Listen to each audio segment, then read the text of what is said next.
Students, today I am going to teach your first lesson of geography, that is the earth in the solar system. Students, we study only important points in this chapter, so be careful. First of all, we study about full moon night और पूर्णिमा. बच्चों, सबसे पहले हम full moon night या पूर्णिमा क्या होता है इसके बारे में पढ़ेंगे. आपने देखा होगा जो मून होता है वो अलग अलग समय में अलग अलग शेप का और अलग अलग जगह पे दिखाई देता है. You can see the full moon only once in about a month's time. आप एक महीने में एक दिन ही फुल मून को देख सकते हैं, यानी कि एक महीने में एक बार ही हमें पूरा चंद्रमा दिखाई देता है.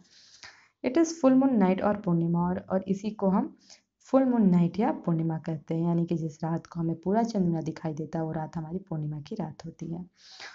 Fortnight later you can not see it at all. 14 दिनों के बाद हम इसे नहीं देख सकते, यानी 14 दिनों के बाद जो 15वीं रात होती है उस रात को हमें चंद्रमा नहीं दिखाई देता, और इसे हम न्यू मून नाइट या अमावस्या, यानी कि इसी को हम जिस रात को हमें चंद्रमा नहीं दिखाई देता वो रात हमारी अमावस्या की रात होती है, जिसे इंग्लिश में हम न्यू मून नाइट कहते हैं. On this day you can watch the night sky best, provided it is a clear night. इस दिन हमें आसमान काफ़ी अच्छा दिखाई देता है. इस दिन हम आसमान को अच्छे से देख सकते हैं क्योंकि उस दिन रात जो है साफ होती है.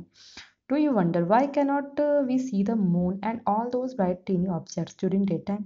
बच्चों, क्या आपने सोचा है कि दिन के समय हमें चंद्रमा या फिर छोटे छोटे चमकीले चमकीली वस्तुएं हमें क्यों नहीं दिखाई देती. बच्चों, तो आइए मैं आपको बताती हूँ ऐसा क्यों होता है. क्योंकि दिन के समय सूर्य का प्रकाश इतना अधिक होता है जिसके कारण चंद्रमा या फिर छोटी छोटी चमकीली वस्तुएं जो हमें रात के समय दिखाई देती हैं वो दिखाई नहीं पड़ती हैं.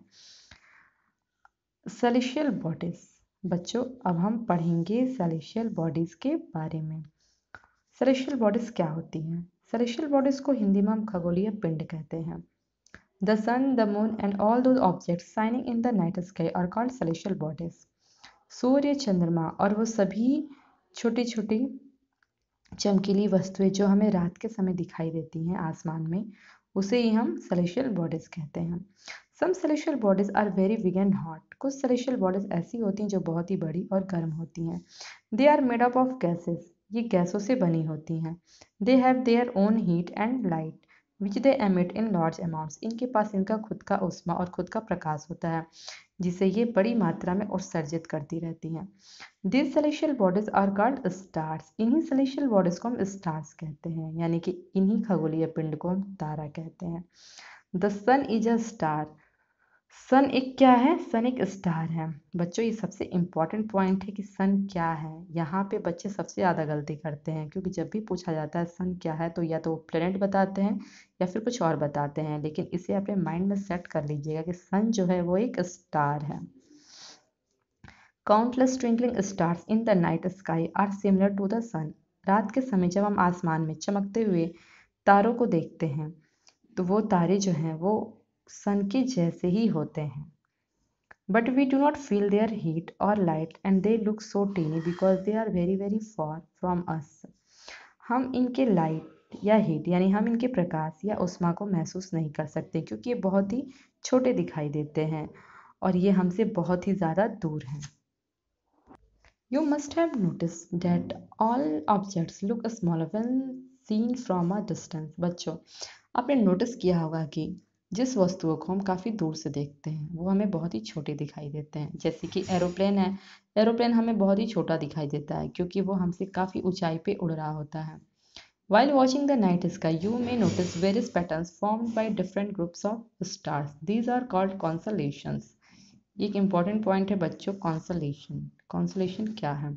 कॉन्सलेशन को हिंदी में हम तारामंडल कहते हैं. आपने देखा होगा रात के समय आसमान की ओर कि बहुत सारे तारा का समूह एक अलग अलग एक डिफरेंट टाइप का स्ट्रक्चर बना रहा होता है. उसी पैटर्न को हम कॉन्सलेशन कहते हैं. उर्सा मेजर और big bear is one such constellation.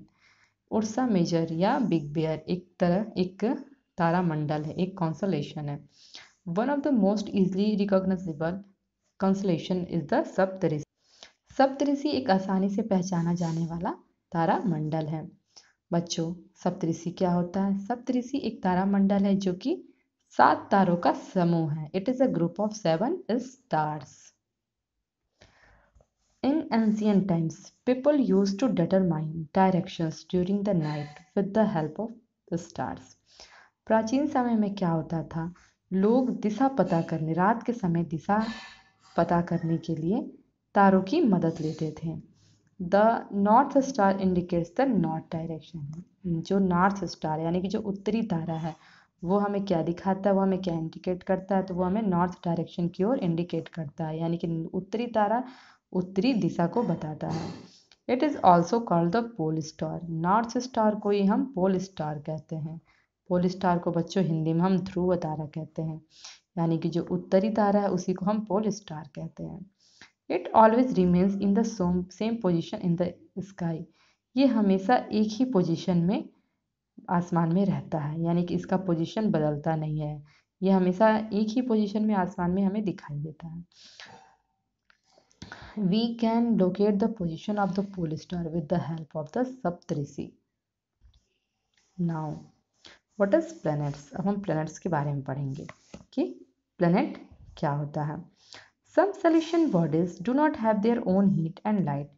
कुछ सेलेस्टियल बॉडीज ऐसे होते हैं जिनके पास खुद का हीट या खुद का लाइट नहीं होता, यानी कि कुछ खगोलीय पिंड ऐसे होते हैं जिनके पास खुद का प्रकाश या फिर खुद का लाइट नहीं होता है, खुद की ऊष्मा नहीं होती है। They are lead by the light of stars. वे स्टार्स की हेल्प से चमकते हैं। Such bodies are called planets. और इन्हीं पिंड को हम प्लैनेट्स कहते हैं। प्लैनेट्स को हिंदी में बच्चों ग्रह कहते हैं, यानी कि इन्हीं पिंड को हम ग्रह कहते हैं। The word planet comes from the Greek word planetai, which means wanderers. जो ये वर्ड है planet, ये planet वर्ड कहाँ से आया बच्चों? तो ये वर्ड planet हमें एक ग्रीक वर्ड है planetai, जिसका मतलब है wanderers. The earth on which we live is a planet. जो अर्थ है यानी कि जो पृथ्वी है जिस पे हम रहते हैं वो एक प्लेनेट है, यानी कि अर्थ क्या है? प्लेनेट है। It gets all its heat and light from the sun. पृथ्वी जो है प्रकाश और ऊष्मा कहाँ से लेती है? तो पृथ्वी प्रकाश और ऊष्मा सन से लेती है। Which is our nearest star, जो कि हमारा एक सबसे पास का स्टार है, जो कि हमारी पृथ्वी के सबसे पास जो तारा है वो है सन। If we look at the earth from a great distance, say the moon, it will appear to be shining just as the moon. अगर हम पृथ्वी को दूर से देखते हैं, यानी कि अगर हम मून पे हैं और वहाँ से हम पृथ्वी को देखते हैं, तो पृथ्वी भी हमें मून की तरह ही दिखाई देगी। जैसे कि मून हमें चमकता हुआ दिखाई देता है, वैसे भी हमें पृथ्वी भी दिखाई देगी। अगर हम मून से पृथ्वी को देखते हैं तो पृथ्वी भी मून की तरह चमकती हुई दिखाई देगी। The moon that we see in the sky is a satellite. Moon जो कि हमें आसमान में दिखाई देता है वो एक सैटेलाइट है। सैटेलाइट मतलब उपग्रह। सैटेलाइट को हिंदी में बच्चों उपग्रह कहते हैं। It is a companion of our earth and moves around it like our earth. There are 8 other planets and planets that get heat and light from the sun. पृथ्वी की तरह ही 8 और ग्रह हैं जो हीट और लाइट कहाँ से लेते हैं? तो सन से लेते हैं। Some of them have their moons too. उनमें से कुछ के अपने भी चंद्रमा हैं। बच्चों, मैं उम्मीद करती हूँ कि यहाँ तक आपको समझ में आया होगा। अब नेक्स्ट पॉइंट है हमारा द सोलर सिस्टम, जिसे हम नेक्स्ट वीडियो में पढ़ेंगे।